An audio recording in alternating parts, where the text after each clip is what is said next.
After meeting at the south gate of Caldwell's Keep at dawn, Malfak Company set forth into the Abandoned Lands.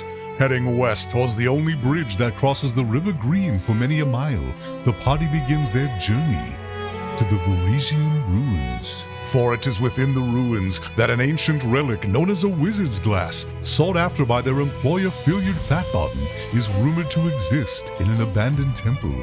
As the party approaches the bridge, they are on high alert for its self-appointed warden and toll-taker, Grimsley the Ogre. There's no sign of Grimsley the Ogre. Maybe the old fool finally took his last toll. No, I don't think so. Grimsley's been at this racket since before I arrived here in the Abandoned Lands. Keep your eyes peeled and your wits about you. See, I told you, there's no need for wasting time with worry or elaborate plans. Oh, that doesn't look good. What's that? As the party draws near the river's edge, a massive and terrible hand grasps the ledge of the bridge, pulling a gargantuan form from its hiding place beneath.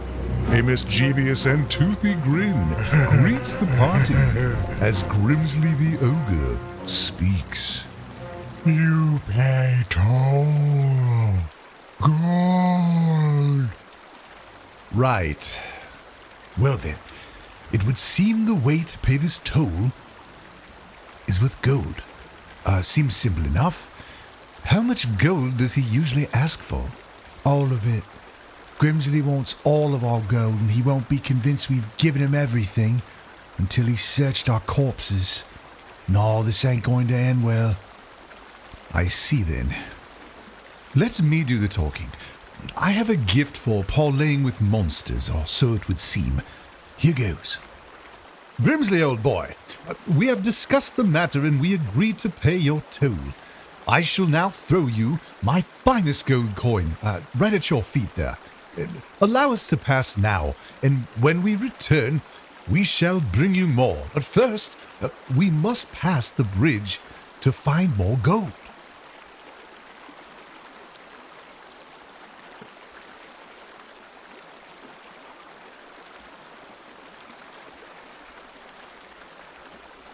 The sorcerer Malfak tosses a gold coin at the ogre's feet. Keeping a watchful eye on the party, Grimsley picks up the coin and places it in a sack fastened to his belt. Gold. More. Right. Well, it would appear that he wants more gold. I tried to tell you this fool was daft. He ain't gonna quit until he's got every last coin that we have. I say we end his brigandry once and for all. Gonzar might be right. That might be the only way we're getting across this bridge. No. There is another way across this bridge. I have a plan. Well, that's funny, isn't it? Pretty sure you was the one who was talking about no need for worry or elaborate plans. Right. Well, I'm not worried, and this is not an elaborate plan. It's quite simple. Just made it up. Pendor, quadruple or nothing. Yeah, no thanks, I'm good. Wow, really? Pendor, I appreciate your vote of confidence. Now, trust the plan. And if things do go awry, then you can start stabbing. Grimsley, old boy, we have discussed amongst ourselves and have agreed to give you another gold coin. Now, this one is extra special and was given to me by a powerful wizard named Alistar. The sorcerer Malfak reaches into a pouch fastened to his belt, retrieving another gold coin before throwing it at the feet of Grimsley. The ogre excitedly retrieves the gold coin, jumping up and down, visibly enjoying this lucrative game of toss and retrieve. Yes. More. Oh, gods. Cassius, can I kill him already? What's the play here, sorcerer? You just gonna give him all of our gold? No. I'm building rapport, something that the dwarf would have no concept of. Now, watch and learn. Grimsley, old boy, great news. We have decided to give you another coin, but this one is magic. Magic? Why, yes. Now, when I toss you the coin, Grimsley, I want you to pick it up and look closely at the coin. You will notice that Gonzar's mother is shaving her beard. The sorcerer Malfak gives a wink to the cleric Gonzar before tossing a third coin at the feet of Grimsley. As Grimsley eagerly picks up the coin, his eyes grow wild with excitement as he examines the coin for any signs of magic. Coin. Not magic. You want to see magic, Grimsley? Very well. I will show you magic. Roll for initiative.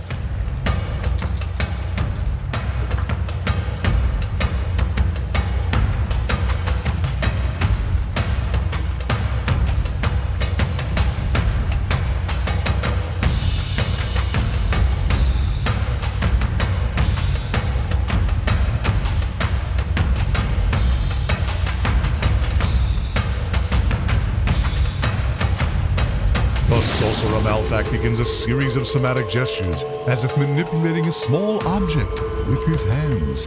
The coin that Grimsley is holding begins to float before spinning rapidly. As the coin spins faster and faster, Grimsley begins to smile and clap, mesmerized by the dancing coin. I told you that the coin was magic, old boy. Do you believe me now? Yes. And so, we are now friends, are we not, Grimsley? Yes. And because we are friends, you will now allow us to cross your bridge. Okay. Very well, Grimsley, old boy. Very well indeed. Now, if you would be so kind as to step aside and allow my company to cross your bridge. Oh, and do watch for any brigands or gnolls or anything that would try to sneak up on us, and do smash them, will you, Grimsley? Yes. Yes, indeed, old boy. Yes, indeed. All right, everyone, let's go. The charmed ogre Grimsley, still enthralled by the dancing coin, obeys the command of his new friend, stepping aside to allow passage to Malfak Company as they make their way across the bridge over the River Green and toward the Varisian Ruins.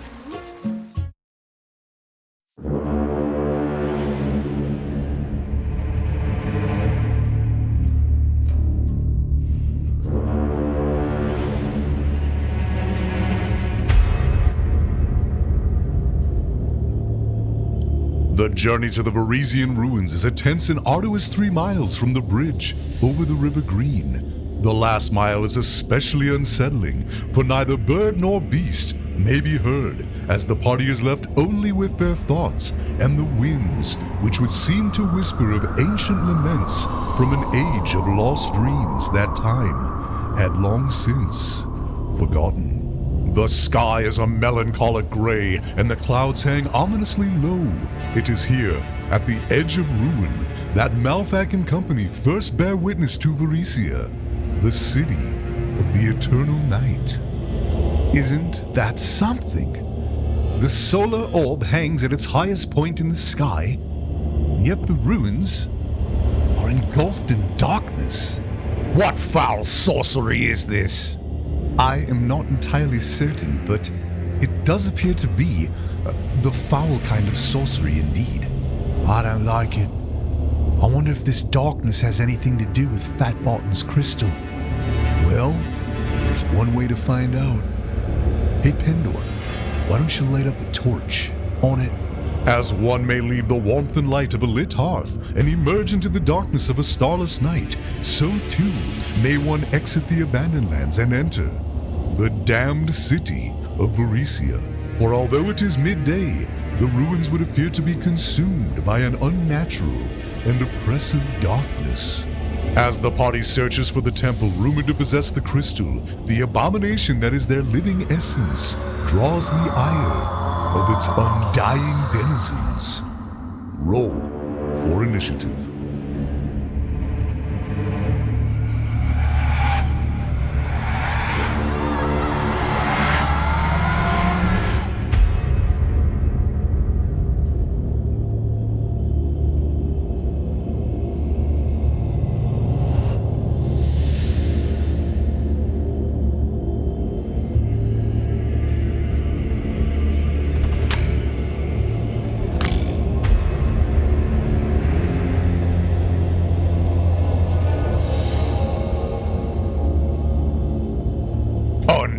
abominations. The dead shall return to Ertos, for it is Ertos that gives ye life. Bones to dust, back to the ground from whence you came.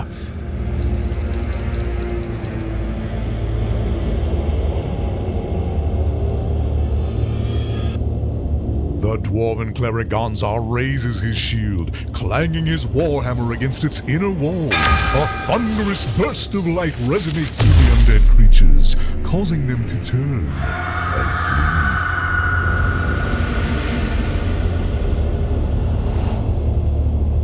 The power of Ertos compels them. Aye, but only for a short while.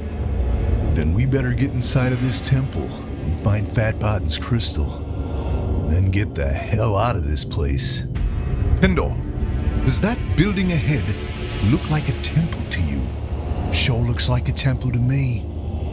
As the party approaches what they suspect to be a temple, a low pulsating hum may be heard from within as a dull purple light emanates through the open doors of its entrance.